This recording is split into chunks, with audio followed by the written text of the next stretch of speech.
नमस्कार। Thought of the day, आज का सुविचार। वर्क इज वर्शिप, कर्म ही पूजा है। हर धर्म और संस्कृति मूल्यों और अच्छे कर्मों के प्रदर्शन को पुरस्कृत करती है।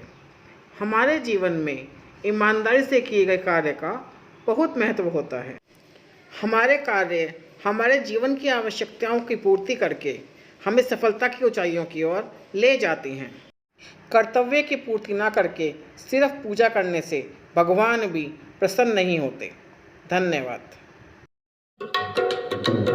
दुर्लभ मानुष जन्म है, देह न बारंबार। दुर्लभ मानुष जन्म है, देह न बारंबार। तरुवर ज्यों पत्ता झड़े, बहुर न लागे डार। कबीरा बहुरी न लागे डार। अर्थात इस संसार में मनुष्य का जन्म मुश्किल से मिलता है। यह मानव शरीर उसी तरह बार बार नहीं मिलता जैसे वृक्ष से पत्ता झड़ जाए तो दोबारा डाल पर नहीं लगता। धन्यवाद।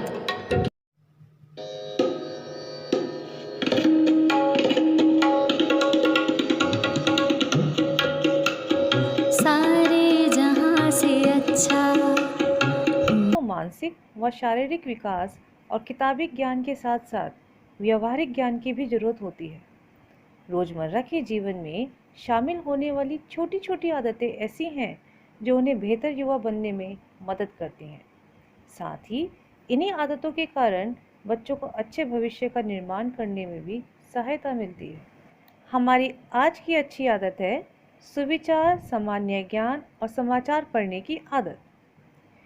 प्रतिदिन समाचार पत्र, सामान्य ज्ञान और एक सुविचार पढ़ने की आदत बनाएं और उससे मिलने वाली सीख को जीवन में शामिल करने का प्रयास करें।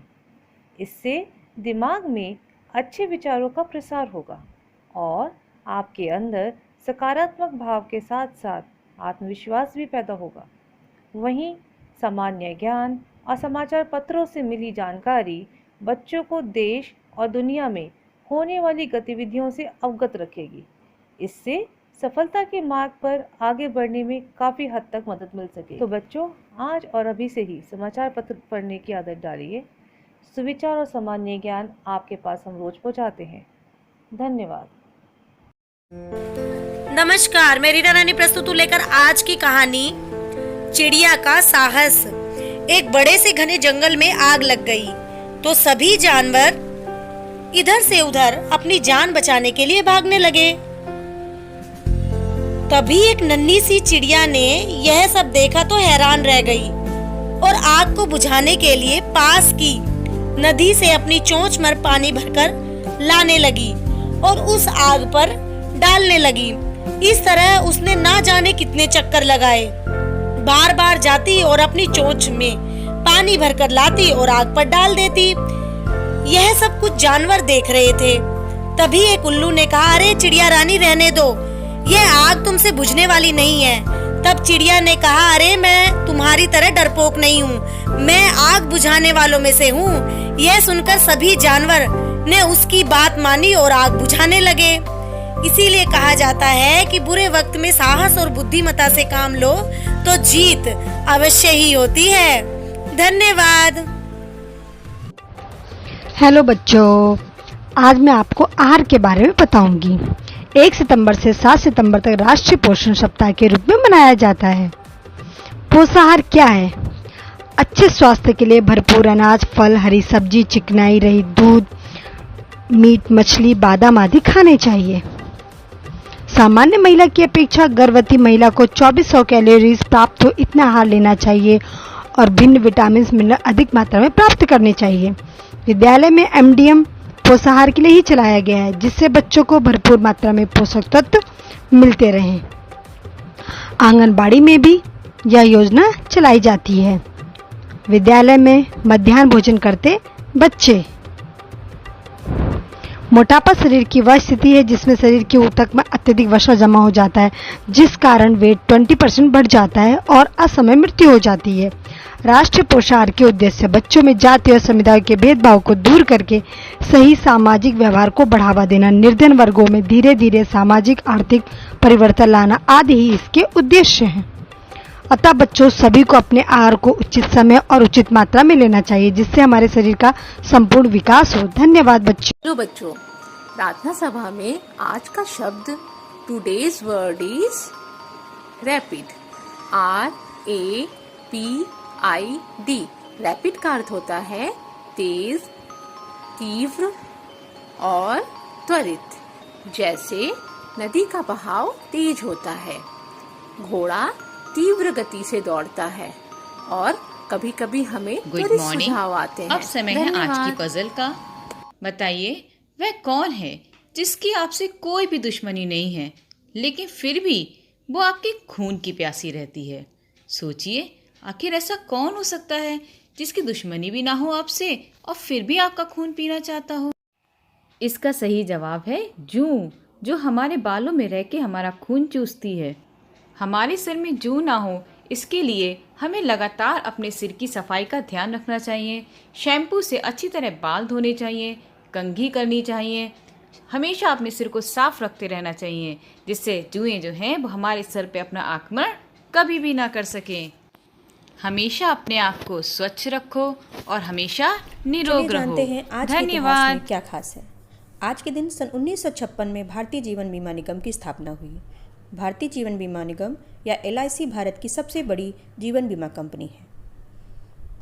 आज ही के दिन महान कवि, कथाकार, गजलकार दुष्यंत कुमार जी का जन्म उत्तर प्रदेश के बिजनौर जिले में हुआ था। 1975 में उनका प्रसिद्ध गजल संग्रह साए में धूप प्रकाशित हुआ, जो कि लोकमानस में बहुत ही लोकप्रिय हुआ। प्रस्तुत है उसकी दो पंक्तियाँ। हो गई है पीर पर्वत सी पिघलनी चाहिए, इस हिमालय से कोई गंगा निकलनी चाहिए। मेरे सीने में नहीं तो तेरे सीने में सही, हो कहीं भी आग लेकिन आग जलनी चाहिए। धन्यवाद। हंगामा खड़ा करना मेरा मकसद नहीं, मेरी कोशिश है कि ये सूरत बदलनी चाहिए। मेरे सीने में नहीं तो तेरे सीने में सही, हो कहीं भी आग लेकिन आग जलनी चाहिए। जी हाँ, ये पंक्तियाँ हैं महान कवि दुष्यंत कुमार जी की। आज के विशेष में दुष्यंत कुमार जी। कवि दुष्यंत कुमार जी का जन्म उत्तर प्रदेश के बिजनौर जिले के नवादा गांव में हुआ था। उन्होंने MA हिंदी की पढ़ाई इलाहाबाद से की। उन्होंने बहुत सी कविताएं, नाटक, लघु कहानियाँ, उपन्यास और गज़लें लिखी। उनका गज़ल संग्रह साए में धूप बहुत लोकप्रिय है। वह आम लोगों के कवि हैं और उनकी कविता समाज के लिए कड़वी दवा है। वह लोगों की अज्ञानता, डर और दुखों की बात करते हुए भी आशावादी बने रहते हैं। वह कई नए कवियों के लिए प्रेरणा स्रोत भी हैं। धन्यवाद। नमस्कार, प्रस्तुत है आज की प्रश्नोत्तरी। आज का पहला प्रश्न है, कौन सा जीवित ऊतक उच्च वर्गीय पौधों में जैव पोषक वाहक का कार्य करता है? जैव पोषक वाहक का कार्य फ्लोएम करता है। प्रश्न संख्या 2, पादपों में जल तथा खनिज लवणों का संचालन किसके द्वारा होता है? खनिज तथा लवणों का संचालन जाइलम के द्वारा होता है। प्रश्न संख्या 3, एक वृक्ष की आयु का पता किसके द्वारा लगाया जाता है? वृक्ष की आयु का पता वार्षिक वलयों की गिनती करके लगाया जाता है। प्रश्न संख्या 4, प्रकाश संश्लेषण में हरे पौधों द्वारा कौन सी गैस छोड़ी जाती है? हरे पौधों द्वारा प्रकाश संश्लेषण में ऑक्सीजन गैस छोड़ी जाती है। धन्यवाद। Good morning students. We will enjoy today's English rhyme Wash Your Hands, and in this poem we also learn a good habit. Listen very carefully, it's very interesting.